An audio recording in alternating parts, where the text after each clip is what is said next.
As children of God, we are servants of God.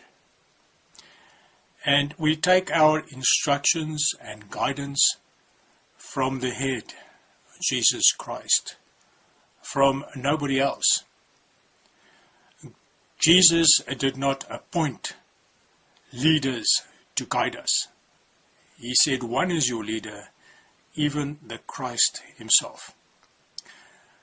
Jesus is very serious about his calling and about obedience to him alone.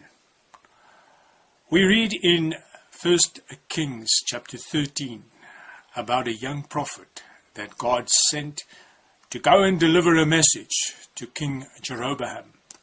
I read from 1 Kings chapter 13. After he had delivered his message, verse 7, the king said to the man of God, "Come home with me and refresh yourself, and I will give you a reward." But the man of God said to the king, "If you were to give me half your house, I would not go with you, nor would I eat bread or drink water in this place. For so it was commanded me by the word of the Lord, saying, You shall not eat bread, nor drink water, nor return by the way by which you came." But then something happened. Verse 11, Now an old prophet was living in Bethel, and his sons came and told him all the deeds which the man of God had done that day in Bethel.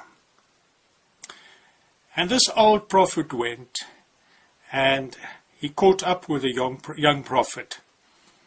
And he said to him, verse 15, "Come home with me and eat bread." And he said, "I cannot return with you, nor go with you, nor will I eat bread or drink water with you in this place. For a command came to me by the word of the Lord, you shall eat no bread nor drink water there. Do not return by going the way which you came." And he said to him, "I'm also a prophet like you, and an angel spoke to me by the word of the Lord, saying, Bring him back to your house, that he may eat bread and drink water." But he lied to him. So he went back with him and ate bread in his house. See, the king could not persuade him, but he was persuaded by another prophet. We should not listen to other men of God, women of God. We are called to listen to Jesus alone. So he went with him.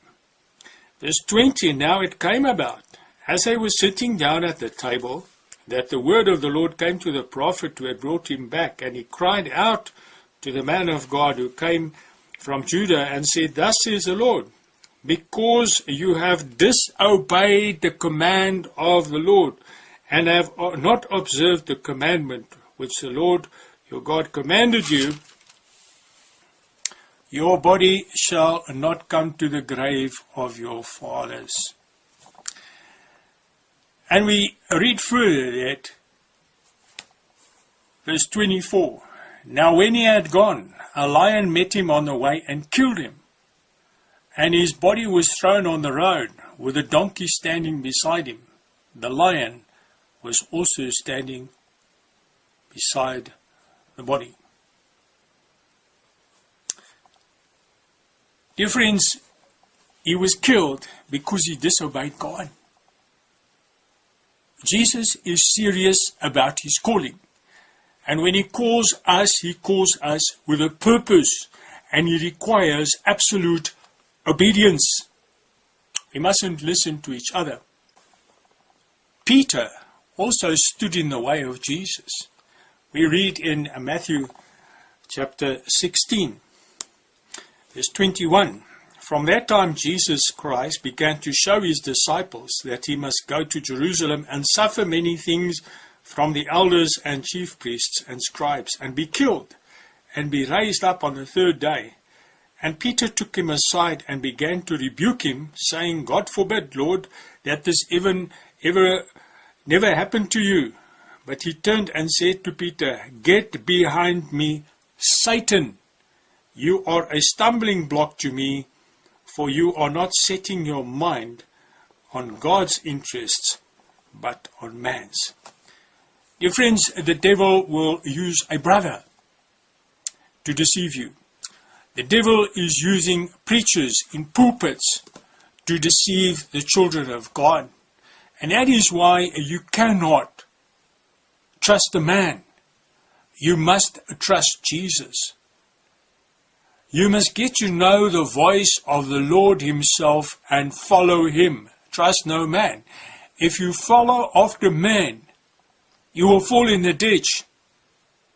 And God has called you with a purpose to do his work. And you can only please him if you do what he tells you to do. Some years ago, I was preaching to some people in a very dangerous area back in South Africa. I used to go there on Sunday mornings.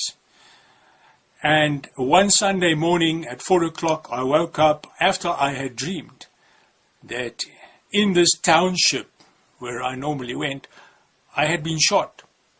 And I was lying there, dead, but I could hear these people speaking. And the one man said to the other one, "Why did you shoot him? Did you not know that he comes here to help us and to preach?" He said, "I don't care about that." Dear friends, I called the leader of that congregation that morning, and I told him I will not be coming because the Lord told me not to come. He said to me, "No, God will not tell you that. I will tell you that another preacher that went into that same township the following week was shot dead." We must obey Jesus Christ, friends. Do not listen to a brother or a sister or to your wife or to a prophet or to any person who professes to have a message from God. Jesus called you and he will guide you. Take your guidance from him and from nobody else, or it can cost you your life. Do what Jesus commanded you to do, and do so to the finest detail, because he does not tolerate disobedience. May Jesus bless you.